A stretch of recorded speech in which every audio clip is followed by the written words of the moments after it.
നിലവിൽ ഇവിടെ നിന്ന് 3 മൃതദേഹങ്ങൾ, ഒരു മൃതശരീരത്തിൻ്റെ ഭാഗം, അങ്ങനെ ചുരുക്കത്തിൽ 4 മൃതദേഹങ്ങളാണ് കണ്ടെത്തിയിട്ടുള്ളത്. ഇവിടെ നമുക്ക് ദൃശ്യങ്ങളിൽ തന്നെ നിന്ന് കാണാം, വലിയ രീതിയിൽ വൻ മരങ്ങൾ വന്ന് അടിഞ്ഞു കിടക്കുന്ന ഒരു സാഹചര്യമാണ് ഉള്ളത്. ഈ വൻ മരങ്ങൾക്കടിയിൽ ചെളിയുണ്ട്. ഈ ചെളിയുടെ അടിയിൽ നിന്ന് വേണം ഇത്തരത്തിൽ ഇതിനടിയിൽ കുടുങ്ങിക്കിടക്കുന്നവരെ തിരഞ്ഞ് കണ്ടെത്തേണ്ടത്. വലിയ രീതിയിൽ ഹിറ്റാച്ചികളടക്കം ഇവിടെ എത്തിച്ച് JCB ഒക്കെ എത്തിച്ചതിന് ശേഷമാണ് ഇവിടെ ഈ പരിശോധന നടത്തുന്നത്. ഇതിൻ്റെ ഏറ്റവും പ്രധാനപ്പെട്ട കാര്യം എന്ന് പറയുന്നത്, നമുക്ക് ആ ദൃശ്യങ്ങളിൽ കാണാം, JCB ഒക്കെ കഷ്ടിച്ചൊക്കെയാണ് കയറുന്നത്. അത്ര ബുദ്ധിമുട്ടാണ് ഇവിടുത്തെ ഒരു സാഹചര്യം എന്ന് പറയുന്നത്. കാരണം ഒരു വീടിൻ്റെ അത്രയും പൊക്കത്തിൽ മണ്ണിടിഞ്ഞ് കിടക്കുന്നു. നമ്മൾ നിൽക്കുന്നതും ഇത്തരത്തിൽ ഒരു വീടിന് മുകളിലാണ്. പക്ഷേ ആ മുകളിലേക്ക് നമുക്ക് നടന്നു എന്ന് കയറാൻ പറ്റുന്ന രീതിയിൽ അത്രയും മണ്ണ് ഇങ്ങനെ ഇടിഞ്ഞു കിടക്കുന്നു. ഇതിനടിയിലേക്ക് വേണം ഈ രക്ഷാപ്രവർത്തകർ ഇത്തരത്തിൽ ചെന്ന് ഇവരെ ഇതിനടിയിൽ കുടുങ്ങിക്കിടക്കുന്നവരെ കണ്ടെത്തി അവരെ പുറത്തേക്ക് എടുക്കേണ്ടത്. അങ്ങനെ വലിയൊരു ടാസ്ക്കാണ് ഇവിടെ. ഏറ്റവും വലിയ പ്രശ്നം ഈ ദൃശ്യങ്ങളിൽ കാണുന്ന ഈ മരങ്ങൾ തന്നെയാണ്. നമുക്ക് കാണാം, ഹിറ്റാച്ചിയിൽ ഒരു വലിയ വൻമരത്തെ ഇങ്ങനെ ചാരി നിർത്തിയിരിക്കുന്നു. ഇതൊക്കെ ഇത്തരത്തിൽ 100 കണക്കിന് മരങ്ങളാണ് ഈ പ്രദേശത്ത് മുഴുവനായി അടിഞ്ഞുകൂടി കിടക്കുന്നത്. ഇതിനിടയിൽ ഏതാണ്ട് 64ഓളം പേരുകൾ കുടുങ്ങിക്കിടപ്പുണ്ട് എന്നൊരു പ്രാഥമിക നിഗമനത്തിലാണ് ഇപ്പോൾ ഇത്രയും പരിശോധന ഇവിടെ നടത്തുന്നത്. ഇന്നലെ മുതൽ ഇവിടെ കഴിഞ്ഞ ദിവസങ്ങളിൽ തന്നെ ഇവിടെ രക്ഷാ ദൗത്യമുണ്ടായിരുന്നെങ്കിലും സന്നദ്ധ സംഘടനകൾ ഇവിടെ തിരച്ചിൽ നടത്തുന്നുണ്ടായിരുന്നു. പിന്നീട് ഇവർക്ക് ഹിറ്റാച്ചികളുടെ ആവശ്യമുണ്ടെന്ന് പറയുന്നു. അങ്ങനെ സൈന്യം ഉച്ചയോടുകൂടി എത്തുന്നു. 3 മണിക്കാണ് ആദ്യ ഹിറ്റാച്ചി ഇവിടെ എത്തുന്നത്. അപ്പോഴേക്കും ഏതാണ്ട് 29+9 മൊത്തം 32 മൃതദേഹങ്ങൾ ഇവിടെ നിന്നും എടുത്തു കഴിഞ്ഞിരുന്നു. പിന്നീടാണ് 6ഓളം JCBകൾ ഇവിടെ എത്തിച്ച് ഈ മരങ്ങൾ മാറ്റി ഇവിടെ നിന്നും ഇപ്പോൾ ഈ മൃതദേഹങ്ങൾ പുറത്തെടുക്കുന്നത്. നേരത്തെ ഞാൻ സൂചിപ്പിച്ചതുപോലെ ഇപ്പോൾ ഈ കാണുന്ന ദൃശ്യങ്ങൾ, ഇവിടെ നിന്നാണ് 2 മൃതദേഹങ്ങൾ ഇപ്പോൾ എടുത്തിട്ടുള്ളത്. അതിൽ ഒരു സ്ത്രീയുമുണ്ട്, ഒരു കുട്ടിയുമുണ്ട്. അതേപോലെ തന്നെ എൻ്റെ ഇടതുഭാഗത്തും ഇടതുഭാഗത്തും 2 മൃതദേഹങ്ങൾ എടുത്തിട്ടുണ്ട്. അതിൽ ഒന്ന് മൃതദേഹത്തിൻ്റെ ഒരു ശരീരഭാഗമാണ്, കാലാണ് കണ്ടെത്തിയിട്ടുള്ളത്. ഇതെല്ലാം ഇവിടെ നിന്നും അതിവേഗം തന്നെ ഇവിടെ നിന്നും മാറ്റി അടുത്ത ആശുപത്രിയിലേക്കാണ് ഇത് കൊണ്ടുപോകുന്നത്. മേപ്പാടി പ്രാഥമിക ആരോഗ്യ കേന്ദ്രത്തിലേക്ക് എത്തിക്കും. അവിടെ നിന്നും പിന്നീട് ബന്ധുക്കൾക്ക് പോസ്റ്റ്മോർട്ടം കഴിഞ്ഞ് ബന്ധുക്കൾക്ക് വിട്ടു നൽകും. തൊട്ടടുത്ത് തന്നെയുള്ള കമ്മ്യൂണിറ്റി ഹാളിൽ ഇത് സൂക്ഷിക്കുകയും ചെയ്യും. അങ്ങനെയാണ് നിലവിൽ ഇവിടെ കാര്യങ്ങൾ പോകുന്നത്. പക്ഷേ മറ്റൊന്ന്, ഏറ്റവും പ്രധാനപ്പെട്ട ഒരു കാര്യം, ഇപ്പോൾ നമുക്ക് ദൃശ്യങ്ങളിൽ കാണാം, സ്നിഫർ ഡോഗ് വീണ്ടും പരിശോധനയ്ക്ക് വേണ്ടി ഇറങ്ങുന്നു. നേരത്തെ ഇത്രയും നേരം സ്നിഫർ ഡോഗ് ഇവിടെ പരിശോധന നടത്തിയിരുന്നു. കൃത്യമായി സ്നിഫർ ഡോഗ് പരിശോധന മണം പിടിച്ച് നിൽക്കുന്ന സ്ഥലത്ത് നിന്ന് തന്നെയാണ് നമുക്ക് ഇപ്പോൾ ഇത്രയും മൃതദേഹങ്ങൾ കണ്ടെത്തിയിട്ടുള്ളത് എന്നുള്ളതാണ് ഏറ്റവും പ്രധാനപ്പെട്ട കാര്യം. ശേഷം ഈ സ്നിഫർ ഡോഗിന് അല്പസമയം വിശ്രമിച്ചതിന് ശേഷമാണ് ഇപ്പോൾ സ്നിഫർ ഡോഗ് മായ വീണ്ടും തെരച്ചിലിന് വേണ്ടി ഇറങ്ങുന്നത്.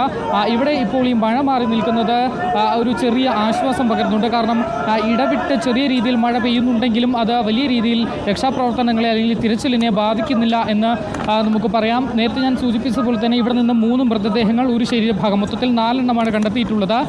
ഇനിയും ഇതിനിടയിൽ ധാരാളം പേർ കുടുങ്ങിക്കിടപ്പുണ്ട് എന്ന് തന്നെയാണ് മനസ്സിലാക്കുന്നത്. കാരണം ഇവിടെ 40-60ഓളം കുടുംബങ്ങൾ താമസിച്ചിരുന്ന ഒരു സ്ഥലമായിരുന്നു ഇത്. പക്ഷേ സർവ്വതും ഇപ്പോൾ ഇവിടെ നശിച്ചിരിക്കുന്നു. കല്ലിനുമേൽ കല്ല് ഇല്ലാത്ത ഒരു സാഹചര്യം. ഇതിനടിയിൽ എത്ര മനുഷ്യർ കുടുങ്ങിക്കിടപ്പുണ്ട് എന്നുപോലും നമുക്കറിയില്ല. അവരിലേക്ക് എത്താനുള്ള ശ്രമങ്ങളാണ് ഇവിടെ ഊർജിതമായി നടന്നുകൊണ്ടിരിക്കുന്നത്. വലിയ ഈ മരക്കഷ്ണങ്ങളൊക്കെ കട്ടർ ഉപയോഗിച്ച് വെട്ടി മാറ്റി, അങ്ങനെ JCB കൊണ്ട് കോരി മാറ്റിയൊക്കെയാണ് ഇപ്പോഴും ഇവിടെ രക്ഷാപ്രവർത്തനം നടക്കുന്നത്. പക്ഷേ ഏറ്റവും ദുസ്സഹമായ ഒരു സാഹചര്യം ഈ മരങ്ങൾ മാറ്റുമ്പോൾ അതിനടിയിലുള്ള ഈ ചെളിയാണ്. ഈ ചെളികൾക്കിടയിൽ അങ്ങ് ആഴത്തിലാണ് ഈ ശരീരഭാഗങ്ങളും ഈ ആളുകൾ കിടക്കുന്നതും എന്നുമാണ് നമുക്ക് മനസ്സിലാക്കാൻ സാധിക്കുന്നത്. പക്ഷേ അവരിലേക്ക് ഈ JCB കൊണ്ട് കോരി എത്തുന്നതിനും ഒരു പരിമിതികളുണ്ട്. ഇതെല്ലാം കടന്നു വേണം ഈ രക്ഷാദൗത്യ സംഘത്തിന് ഇപ്പോൾ ഈ അകത്തേക്ക് കയറി ഇവരെ, ഈ അടിയിൽ കുടുങ്ങിക്കിടക്കുന്നവരേക്ക് പുറത്ത് എടുക്കേണ്ട ഒരു സാഹചര്യം.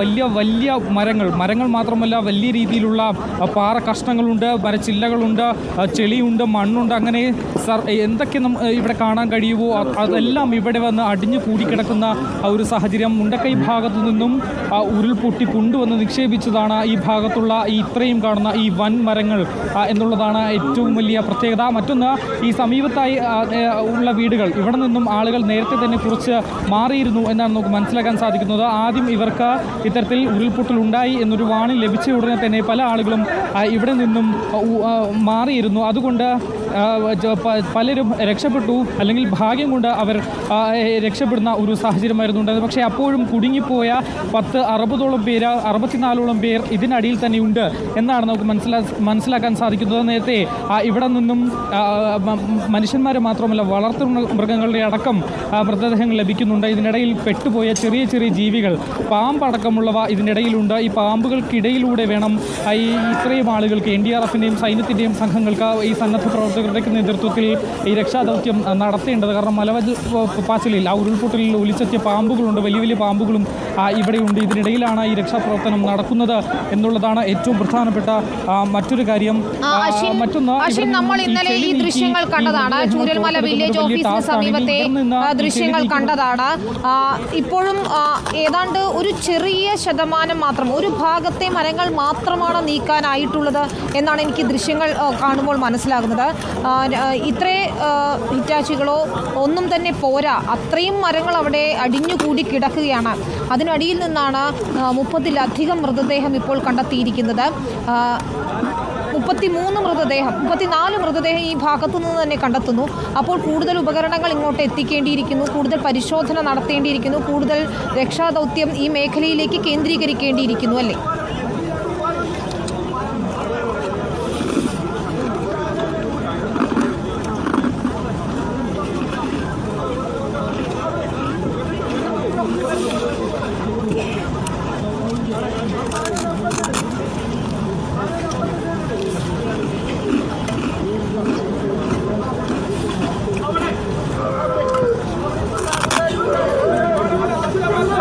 ഇവിടെ മറ്റൊരു കാര്യം, ഇത്രയും സാധനങ്ങൾ ഇവിടെ എത്തിക്കേണ്ടത് അത്യാവശ്യമാണ്. കാരണം ഇവിടെ ഇന്നലെ 3 മണിക്കാണ് ആദ്യ ഹിറ്റാച്ചി അല്ലെങ്കിൽ ഒരു JCB ഇവിടെ എത്തുന്നത് എന്നതാണ് ഏറ്റവും പ്രധാനപ്പെട്ട കാര്യം. കാരണം ഇത്രയും, അതായത് ഇന്നലെ കഴിഞ്ഞ ദിവസം പുലർച്ചെ ആരംഭിച്ച തെരച്ചിലിൽ ഇവിടെ ഏതാണ്ട് ഒരു 22ഓളം 23ഓളം മൃതദേഹങ്ങൾ ലഭിച്ചതിന് ശേഷമാണ് ഒരു JCB ഇങ്ങോട്ട് എത്തിയത് എന്നതാണ് ഏറ്റവും പ്രധാനപ്പെട്ട കാര്യം. പിന്നീടാണ് ഇത്തരത്തിൽ 6 JCBകൾ ഇവിടേക്ക് വരുന്നതും ഈ ഒരു പരിശോധനയ്ക്ക് ഈ ഒരു വേഗത പകരുന്നതും. കാരണം ഈ JCBകൾ ഈ പരിശോധന നടത്തുന്ന ഭാഗത്ത് തന്നെയാണ് ഈ മൃതദേഹങ്ങൾ ലഭിക്കുന്നത് എന്നുള്ളതാണ് മറ്റൊരു കാര്യം. പക്ഷേ ഈ മൃതദേഹം പുറത്തേക്ക് എടുക്കണമെങ്കിൽ അതിന് മുകളിൽ കിടക്കുന്ന ഈ വൻ മരങ്ങൾ അത് മാറ്റിയാൽ മാത്രമേ നമുക്ക് ഇവരെ പുറത്തേക്ക് എടുക്കാൻ കഴിയൂ.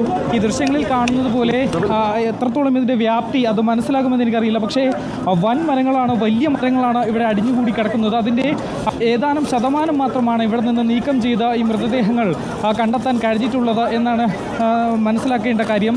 മറ്റൊന്ന്, ഇപ്പോൾ ഈ മരങ്ങൾ തന്നെ ഇവിടെ നിന്ന് മറ്റൊരു വശത്തേക്ക് മാറ്റി അവിടെ പരിശോധന നടത്തി പിന്നീട് അവിടെ നിന്നും വീണ്ടും ഇത്തരത്തിൽ ആ മരങ്ങൾ അവിടെ നിന്ന് മാറ്റി ഇങ്ങോട്ടേക്കിട്ട് അങ്ങനെയൊക്കെയാണ് ഇപ്പോൾ പരിശോധന നടക്കുന്നത്. നേരത്തെ ഇവിടെ പരിശോധനയ്ക്കിടയിൽ തന്നെ പല കുടുംബങ്ങളുടെയും ചിത്രങ്ങളൊക്കെ ഫ്രെയിം ചില്ലിട്ട ചിത്രങ്ങളൊക്കെ ലഭിക്കുന്നു. മദ്രസയിലേക്ക് പോയ വിദ്യാർത്ഥികളുടെ സ്കൂൾ ബാഗുകൾ ലഭിക്കുന്നു. മറ്റ് സ്കൂളുകളുടെ സ്കൂൾ വിദ്യാർത്ഥികളുടെ സ്കൂൾ ബാഗുകൾ, ആളുകളുടെ ചെരുപ്പുകൾ, ഹെൽമറ്റ്, അങ്ങനെ ഒരു വീട് ഗ്യാസ് കുറ്റികളടക്കം ഇവിടെ പല ഭാഗത്തായി ചിന്നിച്ചിതറി കിടപ്പുണ്ട്. ഇതിനിടയിൽ മനുഷ്യന്മാരുമുണ്ട് എന്നുള്ളതാണ് ഏറ്റവും വേദനാജനകമായ ഒരു കാര്യം.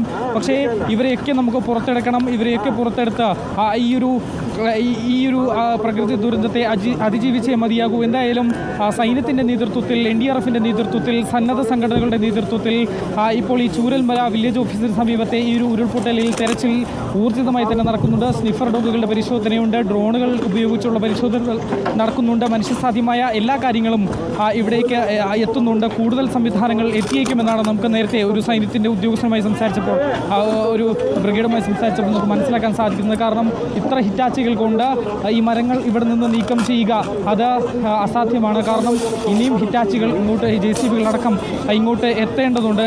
എങ്കിൽ മാത്രമേ വലിയ വലിയ മരങ്ങൾ ഇവിടെ നീക്കം ചെയ്യാൻ കഴിയൂ. ഇവിടെ ഈ വലതു ഭാഗത്തായി നിങ്ങൾക്ക് കാണാം ഒരു വലിയ ഒരു മരം.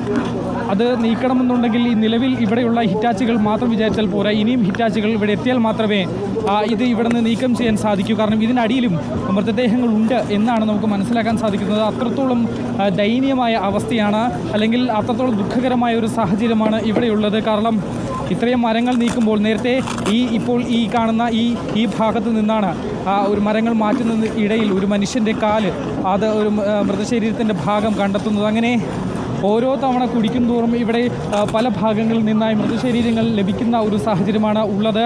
അതായത് ഇത് അക്ഷരാർത്ഥത്തിൽ ഒരു പറമ്പായി മാറിയിരിക്കുന്ന ഒരു സാഹചര്യം. ഇതിനിടയിൽ 60-64ഓളം പേര് ഇനിയും ബാക്കി ഉണ്ട് എന്നുള്ളതാണ് നമുക്ക് ഏറ്റവും അവസാനമായി മനസ്സിലാക്കാൻ കഴിയുന്നതും. നിലവിലിപ്പോൾ ഇവിടെ നിന്ന് 34 മൃതശരീരങ്ങൾ, ഒരു മൃതശരീരത്തിൻ്റെ ഭാഗം, അങ്ങനെ 35ഓളം മൃതശരീരങ്ങളാണ് ഇവിടെ നിന്നും കണ്ടെത്തിയിട്ടുള്ളത്. നിലവിൽ ഇപ്പോഴും വീണ്ടും പരിശോധന വീണ്ടും തുടരുന്നുണ്ട്. NDRFിൻ്റെയും ആർമിയുടെയും അതുപോലെ മറ്റ് സന്നദ്ധ സംഘടനകളുടെയും നേതൃത്വത്തിലാണ് ഈ ഒരു പരിശോധന. ആദ്യഘട്ടങ്ങളിൽ